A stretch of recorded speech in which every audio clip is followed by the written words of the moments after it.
estado, miren, los presidios. Así es. Yo he vivido perseguido en los presidios, deportado. Yo no solamente estaba preso con Velasco, estaba preso del primer gobierno de Belaúnde cuando no tenía 20 años. Cuando no debería ir preso me llevaron a un cuartel porque no tenía edad para estar preso. Después en el gobierno de Velasco varias veces, y una vez un año entero, ¿no? Y otras 8, 10, 11 meses. Y después deportado junto con Armando Villanueva. Una de mis mayores honras es haber sido deportado junto con Armando Villanueva del Campo, a quien saludo desde aquí, un viejo luchador. Y en el comunicado 66 del Ministerio del Interior el 5 de agosto de 1975, y luego con el general Morales Bermúdez. Y te cuento una anécdota, que años después lo tuve en el decanato de Derecho de San Marcos al general Francisco Morales Bermúdez Cerruti, y le dije, oiga usted, ¿por qué nos mandó detener? No, me dijo, yo no los he mandado detener, Ñique, ha sido la PIP. La PIP.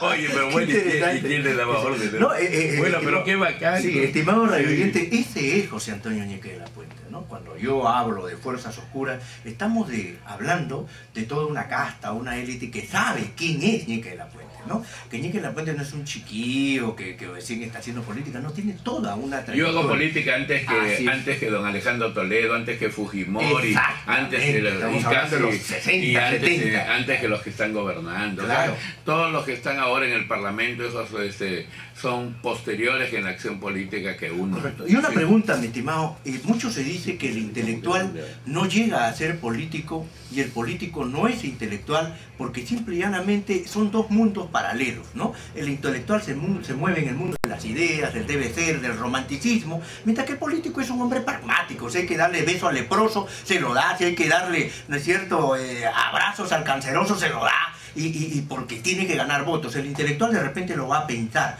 Pero en el caso de Ñique de la Puente, es un intelectual de un político y ha ganado elecciones.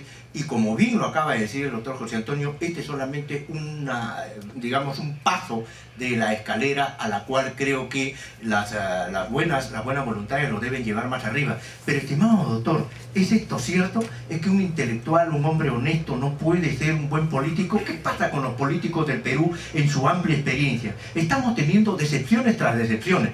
Fujimori, por decir los últimos, Fujimori y Montesinos, Toledo, Alan García en su segundo periodo, no son ejemplos de moralidad, pero tampoco son ejemplos de academia realmente. ¿Qué está pasando, doctor? ¿Cuál es su visión ahora que usted asume el decanato ya? Bueno, yo pienso que, por ejemplo, en el decanato del Colegio de Lima ha habido ilustres políticos y juristas. Exacto. Porque es ser tonto pensar, y además es un criterio totalmente que desconoce la historia, pensar que los decanos del Colegio de Abogados de Lima no han sido políticos. Casi todos han sido demás políticos. Lo que pasa es que fueron muchos políticos también de la República Aristocrática, pero otros fueron políticos excelentes, como Francisco García Calderón, al que le debemos el nombre del Día de la Abogacía. El Día de la Abogacía se debe al onomástico de Francisco García Calderón, el 2 de abril de 1834 en Arequipa, y murió el 21 de septiembre de 1905 en Lima. Él fue decano del Colegio de Abogados de Lima, rector de San Marcos y decano de la Facultad de Derecho de San Marcos y presidente del gobierno de la Magdalena. Y él se enfrentó a los chilenos y no permitió entregar una mica de terreno. Era político, intelectual y todo. ¿Y por qué? Porque Max Weber tiene un libro que se llama el intelectual, claro, el intelectual o el político, y ahí habla cómo se puede integrar también lo político, el intelectual. Y el otro es Luis Alberto Sánchez, que en 1955 en la editorial Pacífico en Santiago de Chile escribió ahí a la torre intelectual del político. Y usted puede integrar en Mariátegui, que estaba el intelectual de político, José Carlos Mariátegui. En González Prada también. Claro que González Prada no tuvo éxito en la política porque él ya estaba muy intelectualizado. Tú tienes que combinar lo intelectual con la calle en la política. Por ejemplo, yo soy conocido por tener calle. Yo soy el profesor que, además de leer, conoce la vida. O sea, yo sigo a René Descartes, a René Descartes, como le dicen. Sí, él decía que viajar Y estar en la calle es como leer varios libros a la vez, pero no es lo mismo la calle del que no tiene el método científico que la calle del que tiene el método científico. Cuando usted se refiere, por ejemplo, a la calle de Alan García, porque Alan García acaba de decirle a Luz de Flores, lo que pasa es que Luz de Flores no tiene calle, pues por eso pierde la elección. No, pero yo no hablo, por eso le estoy hablando que hay dos tipos de calle, hay la calle del intelectual y la calle del que no es intelectual.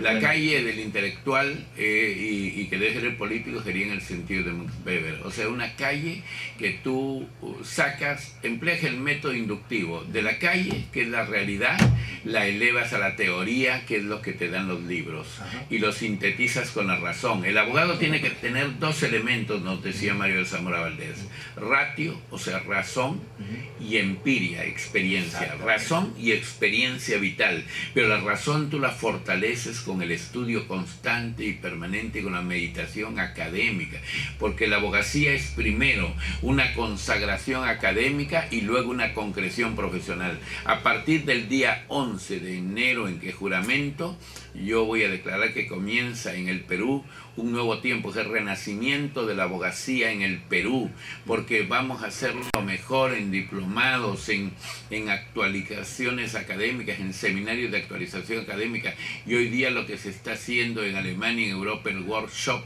¿no? Que a mí no me gustan tanto los términos italianos, pero vamos a hacer actualizaciones, seminarios, foros, y vamos a buscar convenios para que la gente pueda hacer maestrías y doctorados a precios más cómodos, y al mismo tiempo, como tiene la barra de abogados de México, o el Real e Ilustre Colegio de Abogados de Zaragoza, o el Colegio de Abogados de Buenos Aires, convenios con las editoriales para que hagan un porcentaje de un descuento a los abogados, también convenios, ¿no?, con otras instituciones. Correcto, y buscar la cooperativa del abogado. Correcto, eso es importante, ¿no? Porque lo que le dije a mi entrevistado, el doctor Santisteban de Noriega, que perdió las elecciones, le dije, bueno, ¿qué cosa ha hecho o qué está haciendo el Colegio de Abogados por los abogados, ¿no? ¿Qué cosa encontramos los abogados?